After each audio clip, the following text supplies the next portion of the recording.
Luke 6, verse 27 to 28. But to you who are listening, I say, love your enemies. Do good to those who hate you. Bless those who curse you. Pray for those who mistreat you. Jesus said, love your enemies.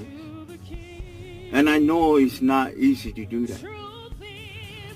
But when you have the Spirit of God in you, it will help you. And you have that love. No matter what people do to you, you will always love them. Even if they mistreat you. Love our enemies. Love, people that mistreat you or whatever they do to you. Keep loving them. Pray for them. That's the Spirit of God.